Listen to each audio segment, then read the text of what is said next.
Hi guys, Olive here. Here today to review Mrs. March by Virginia Feito. This book was published in 2021 by Live Right, which is a subsidiary of W.W. Norton.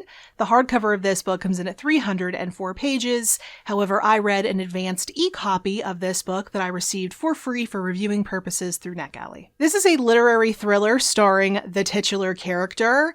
Mrs. March is, from what I can gather anyway, a woman in her early 40s. It seems like she would be in her early 40s based on the mental math that I did. But she lives in New York City with her husband, George, and he is a famous novelist. He's written a number of books, we're told. Together they have an 8-year-old son, Jonathan. Mrs. March is also a stepmother to George's grown daughter from a previous marriage. And again, based on my math, it seems like at the start of this novel, they've been married for about 15 years. The way that these two met, we're told, is that Mrs. March attended a university at which George March was a literature and creative writing professor. She was never one of his students, but they did secretly begin dating when she was a senior, and then they got married a number of years later after George had already become a famous novelist. From the way that Mrs. March talks about the early days of their marriage, it definitely seems like they were relatively happy together. We're told it's more or less because she was biting her tongue and not really saying what she felt, but we do get the impression that things were rather harmonious. And we also get the distinct impression that she was much more involved with George and his work previously. We're told that she would give him feedback on his novels. He even dedicated some of his books to her. So we know that at one point she was involved, but over the years, that involvement must have dwindled away. Because at the start of this book, when George's novel, his newest book, has just been released, Mrs. March has not even read it, which means that she has no idea what's happening within the pages of the newest bestseller, a book that literally everyone is reading and raving about. And that becomes a problem for Mrs. March when one day she walks into her local bakery where she buys her favorite olive bread, and the woman who works there starts chatting with her about her husband's newest book, as you would start talking to the wife of a famous novelist about her husband's new book, assuming she had read it, of course. She asks Mrs. March, "Is this the first time your husband has based a main character on you?" This is confusing for Mrs. March because based on the drafts that she sort of skimmed through, she knows the gist of the book, but she knows that the main character is a stupid, ugly, untouchable prostitute named Joanna. And she thinks there's no way that this character could be based on her, while the shopwoman who sees Mrs. March on a daily to weekly basis, because Mrs. March buys her favorite bread at this store, she can see similarities between the two of them. The way they dress, their mannerisms. The shopwoman just assumed that George based his newest main character off of his wife. Mrs. March is rightfully incensed. Joanna is a detestable character, and more than that, her downfall is the focus of this novel.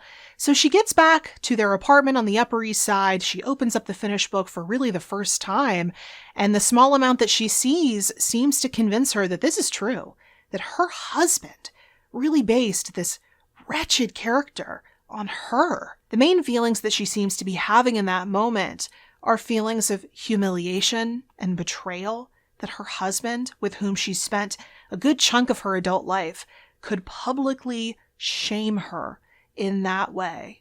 And she starts to go down this rabbit hole of thinking, well, if he's capable of doing that to me, what else is he capable of? From this point forward, we see this character, Mrs. March, slowly begin to unravel.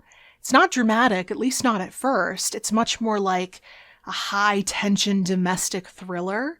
The majority of the book is rather slow-moving, so if you don't like that kind of pacing, this might not be for you, but if you're the kind of reader who enjoys picking up on little details, or if you're just game to go along for the ride of watching a woman lose her mind so gradually that you feel like you're going down with her, then I think you might like this one. It becomes clear very early on in this book that Mrs. March, despite what she may think about herself, despite what she may want us to think about her, is not just some saint who's been terribly wronged by her husband.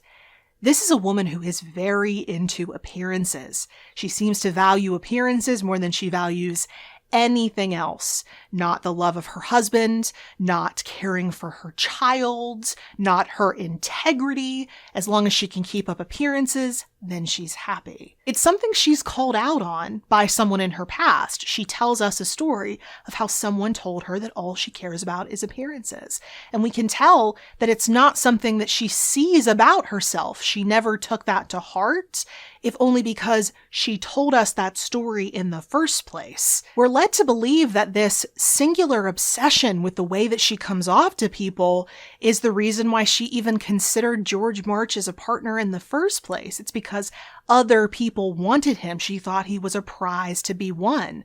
It also seems to be the reason why she is obsessed with broadcasting to the world that they are so happy together, even when we know that there's no intimacy left in this marriage in any regard. She hasn't even read his new book, and yet she throws him this big book party as if to proclaim that they're happier than ever. This obsession with the way she appears to other people seems to be the most clear to me, anyway, in the way that she reacts to finding out that this character might be based on her.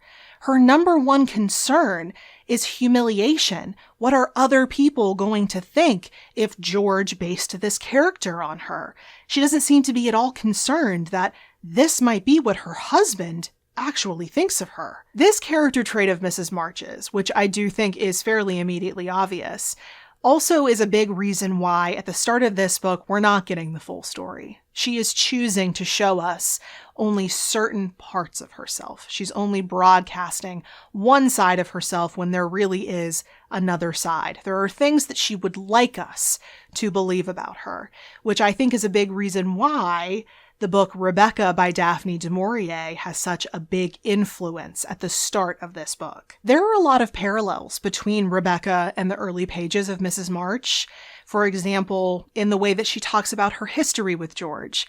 She talks about herself as kind of this impressionable young woman who meets this dapper gentleman about 10 years her senior who's been married before. She falls for him.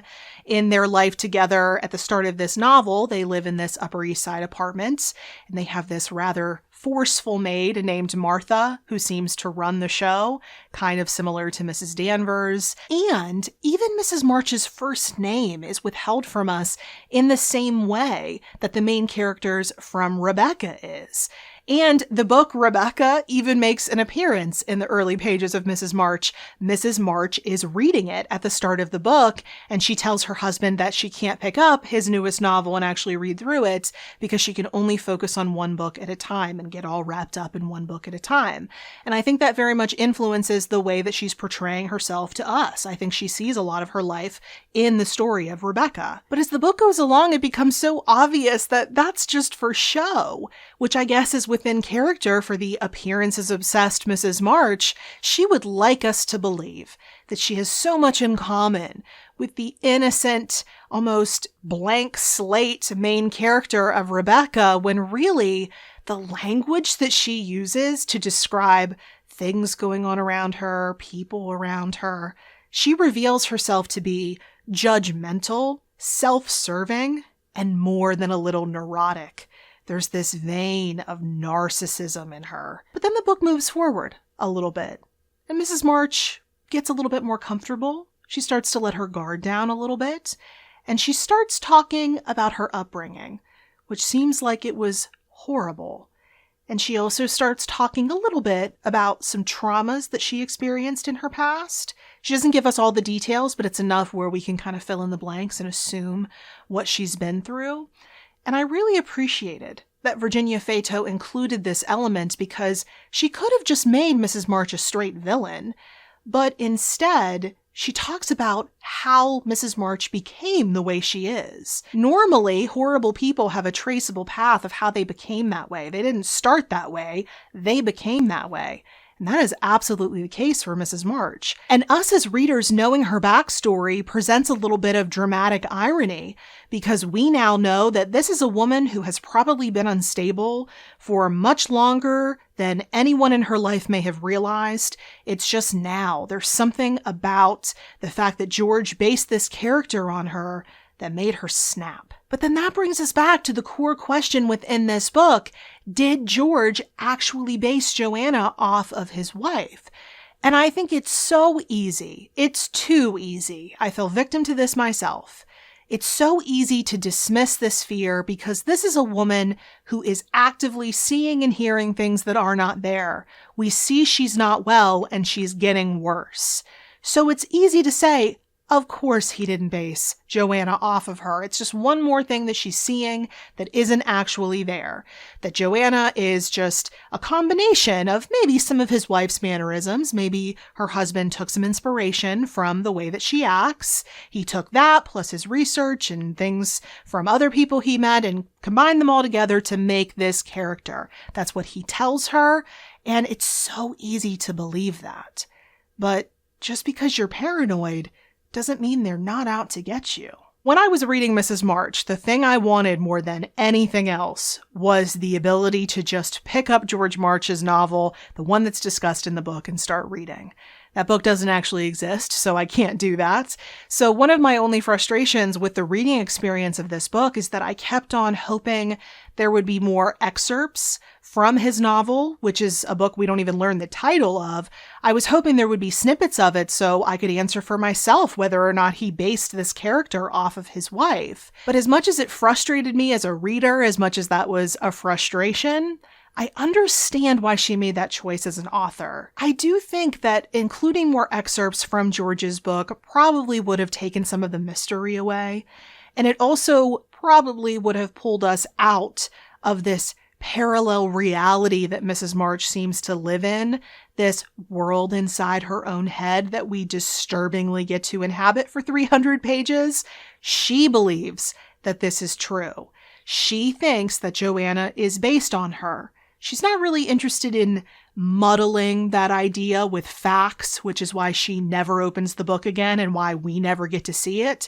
And she's our narrator. So whether it's true or not, we're along for the ride. And that's pretty much what the reading experience of this book is like. You are inside someone's crumbling psyche.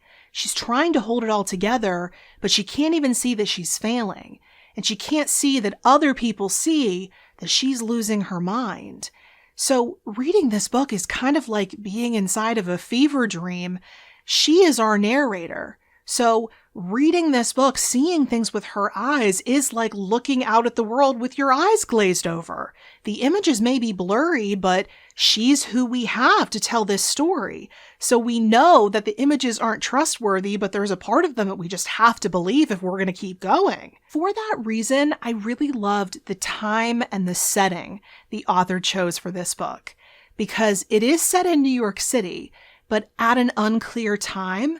And the version of New York in this book is kind of a fantasy version of New York.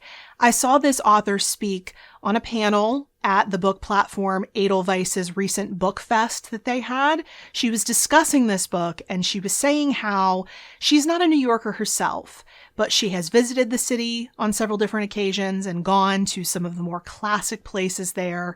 And also she has this idea of New York that lives in her head that is very much based on old books and movies. So the version of New York City that lives within these pages isn't necessarily something that a New Yorker would recognize. It's much more this romantic, old-fashioned version of New York that's, in its way, kind of timeless. Virginia Feito also said during that panel that technology within novels is something she finds rather unwieldy, and she didn't want to introduce that element into this book, so she never really pins down when in time this book takes place.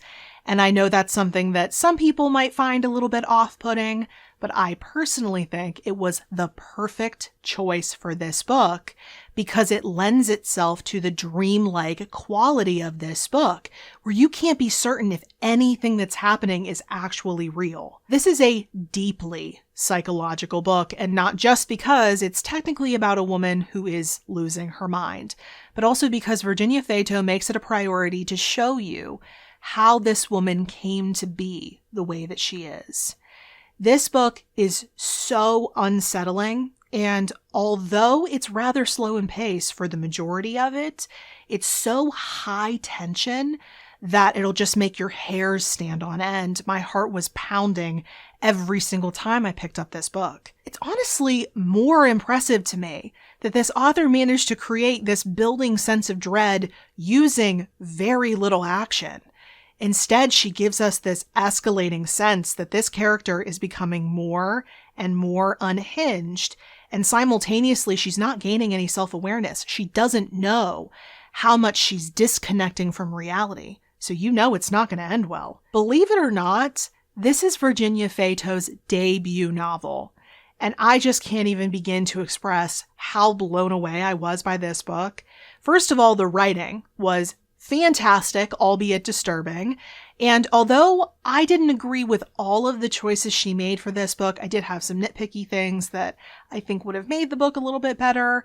I do think so many of her choices were spot on, and I think she ended up with a truly impressive final product. And I am not the only one who found this book impressive. I know the actress Elizabeth Moss of Mad Men and The Handmaid's Tale fame said that she read this book all in one sitting, and she actually already optioned this book with the intention of playing Mrs. March herself.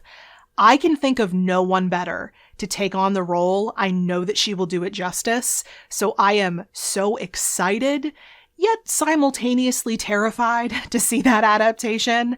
I know it will be just as disturbing as the book in the best possible way. So those were my thoughts on Virginia Feito's debut novel, Mrs. March, a book that I highly recommend. If you have read this book, if you would like to read this book, especially if I have talked you into reading it, I would love to hear from you in the comment section below. In the description box below, you will find a section that I like to call the further reading section, where I will recommend some books I think you might enjoy if you really liked this one. And also in that description box, there will be links to everywhere you can find me across the internet, including Goodreads and Instagram, if you would like to keep up with what I'm reading and writing about right now. Thank you so much for watching. I hope you're having a wonderful day. I will see you in the next video. Bye.